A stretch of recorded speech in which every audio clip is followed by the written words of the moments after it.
Hi everyone, this is me, Jyotika Bedi from Happiness is Love. Once again, here for you because we really care and believe that together we can build a better, kinder, more compassionate world for our future generation. And the responsibility is yours and mine. So today we thought that we're going to make a video on how to build self-esteem. And as parents, this is so important because we talk about how to raise our children's self-confidence. We keep talking about how to raise their self-respect and self-esteem. And guess what? It really starts with us parents because parenting is really about the parent. And I believe that parenting is about mutual learning, mutual growth, mutual respect. And it really starts with me as the parent. So today I'm going to share with you what is it that makes self-esteem? Why is it important? Why is it that it matters so much? Because I am very, very interested as a parent to learn what it really means, what it stands for, and how I can build my 3 children's self-esteem. So children with high self-esteem are the ones who feel loved, who feel confident, and they feel competent. A child who feels that I feel valued, I feel worthy, is someone with high self-esteem. And these are the children who are more likely to venture into new things, face challenges because they are gritty, and then they later develop into happy, productive, and creative individuals who are self-assured. So self-esteem goes together with how capable a child really feels. It's about a child feels positively about himself and herself and values his own importance. It could be harder for kids with learning and attention concerns, for they have to work harder to make progress academically and socially. However, self-esteem is something that can be raised through practice, through love and compassion. And parents are the ones who play the greatest or the highest role when it comes to helping a child build positive emotions, especially about themselves. So how can I take steps as a parent to do the work? Number 1, be there, but let them learn. This is so important.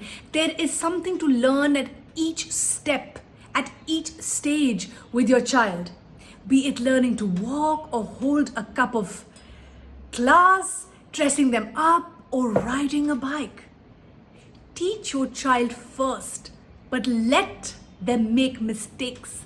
Let them fall and deal with these challenges on their own.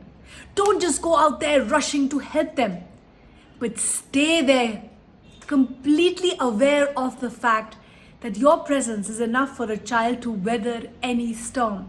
So be there, make sure, but you also let them learn, because psychology says it is not what we do for our children, but what we teach them to do for themselves that makes them successful.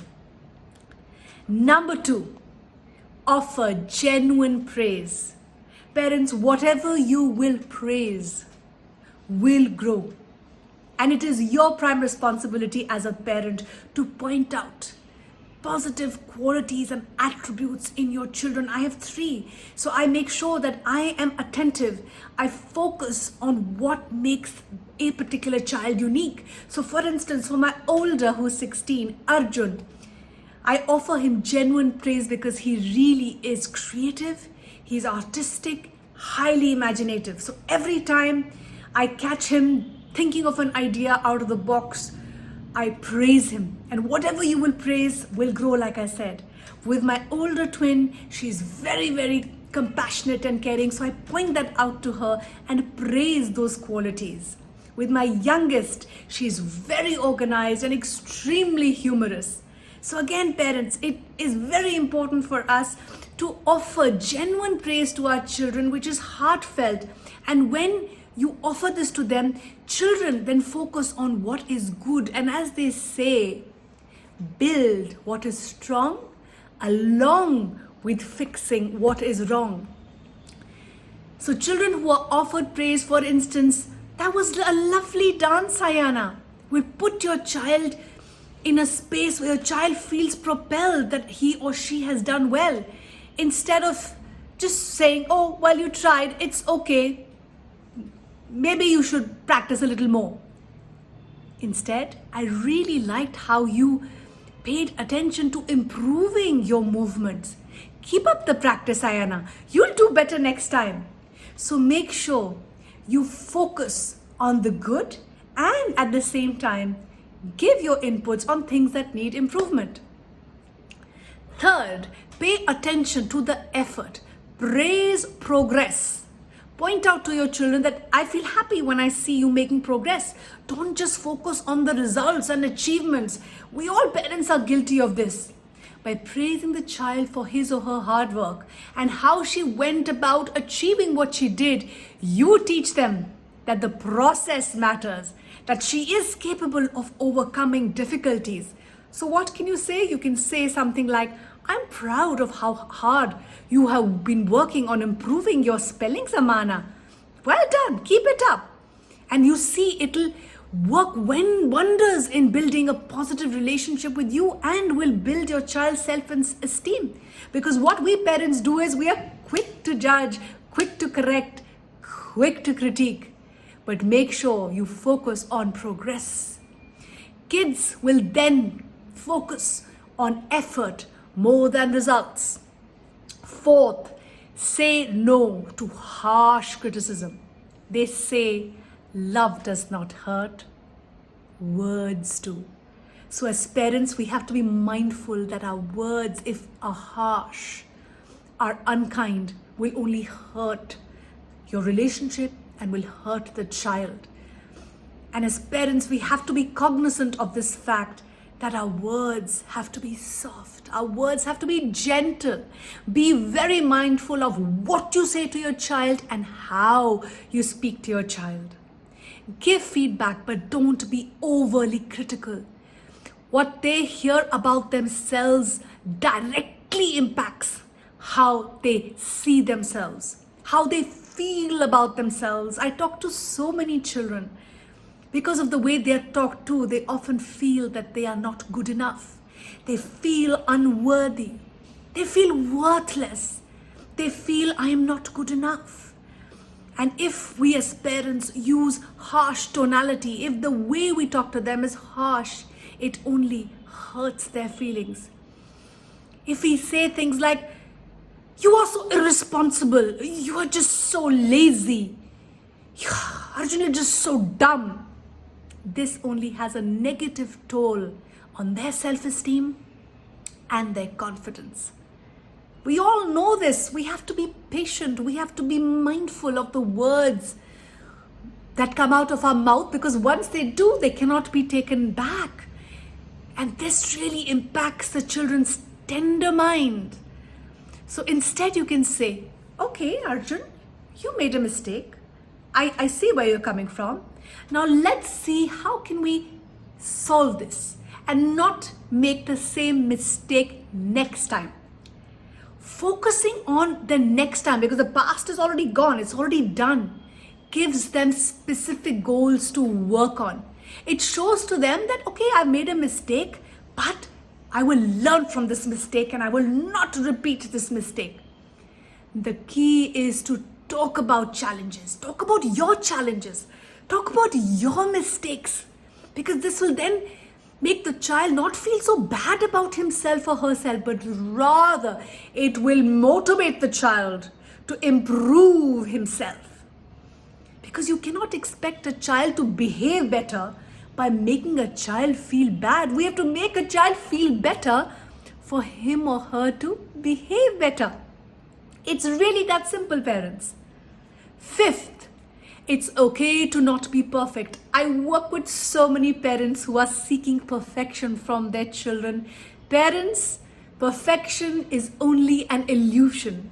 Let the child know that, again, falling, failing is an intrinsic part of growing up. We all make mistakes. It's okay to make mistakes. It's okay to fail. There's only one failure in life, which is giving up. And we as the parents have to demonstrate this to our children. We have to model it to our children. Only then they will follow it. Make sure you have a growth mindset. This is the perfect opportunity for all of us to get a motivation upgrade, to get a mindset upgrade, to be our bestest selves. Let children know that there is nothing called perfection, and it's okay to not be perfect, and it starts with you as the parent.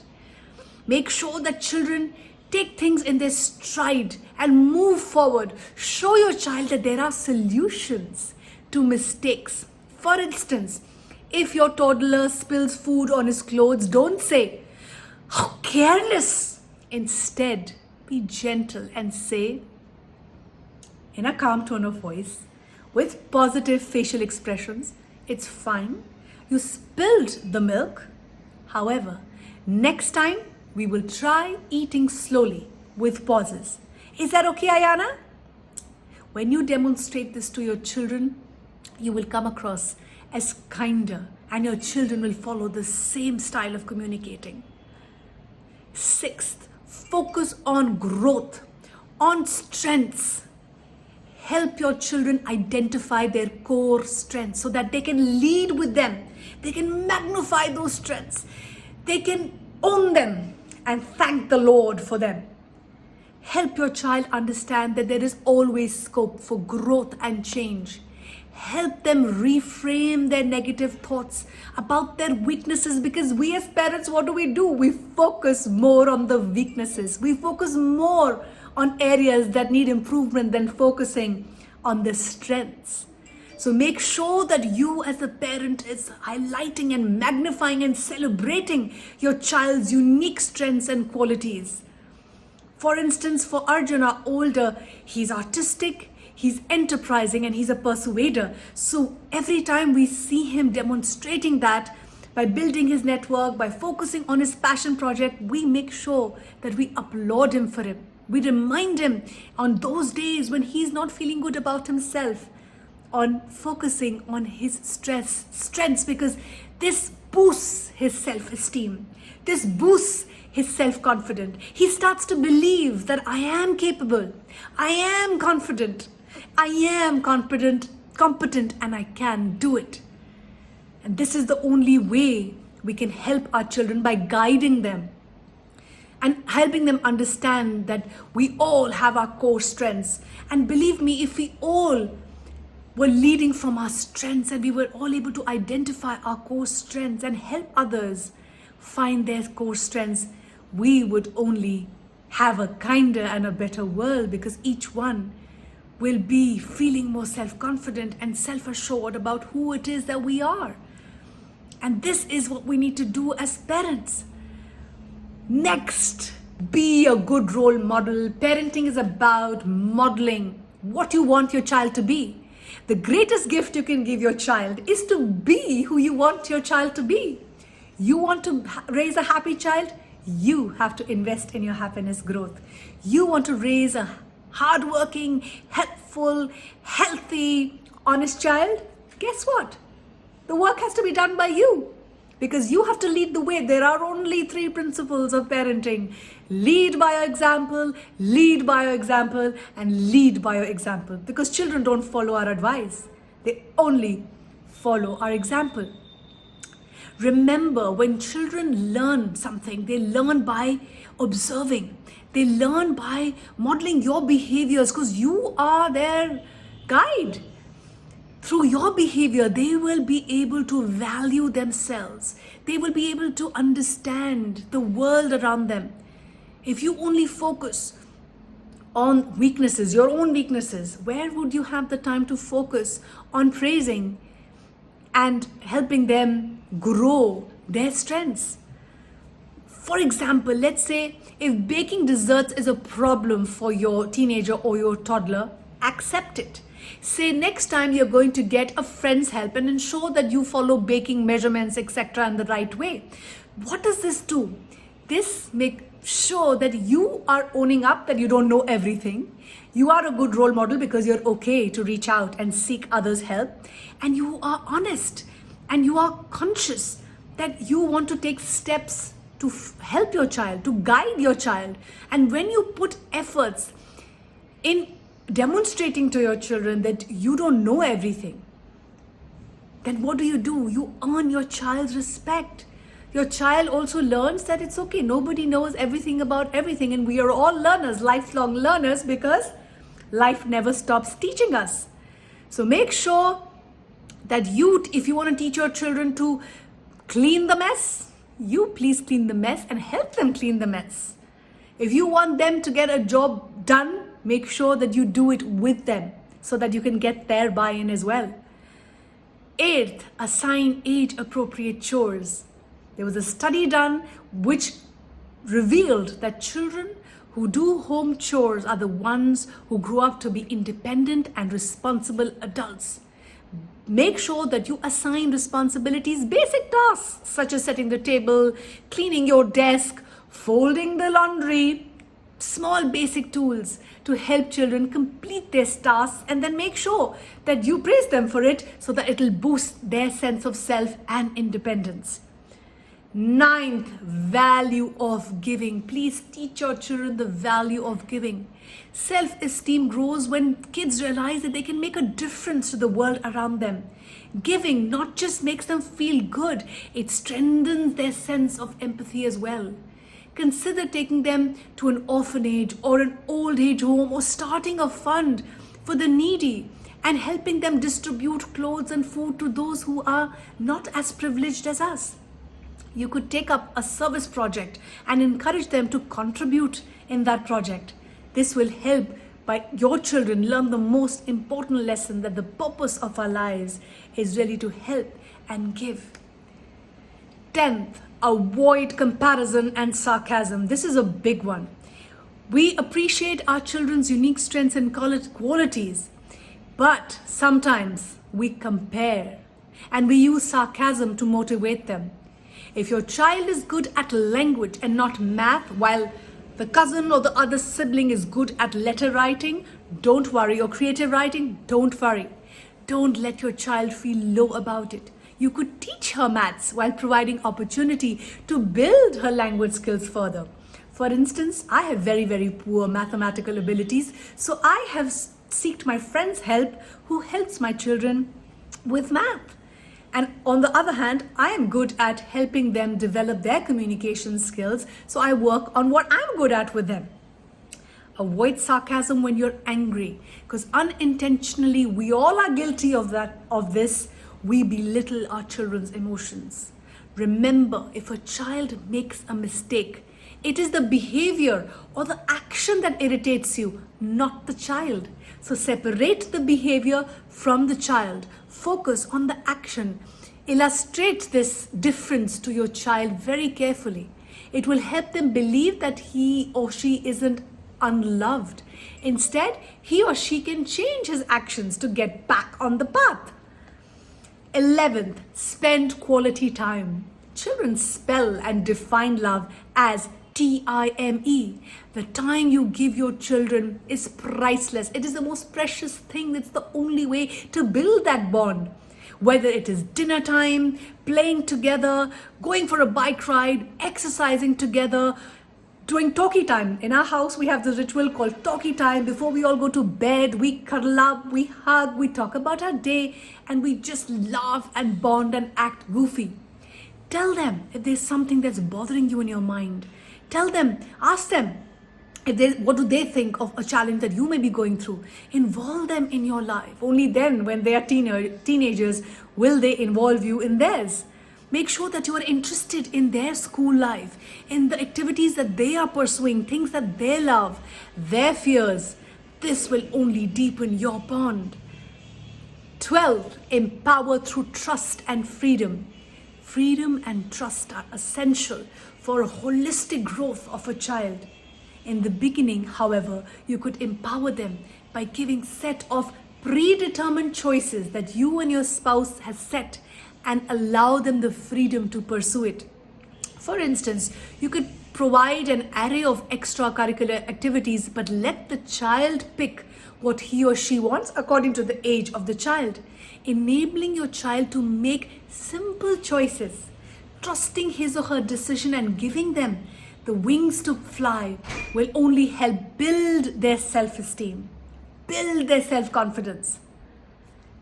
13th point, encourage extracurricular activities so that again the child feels this boost of self-esteem.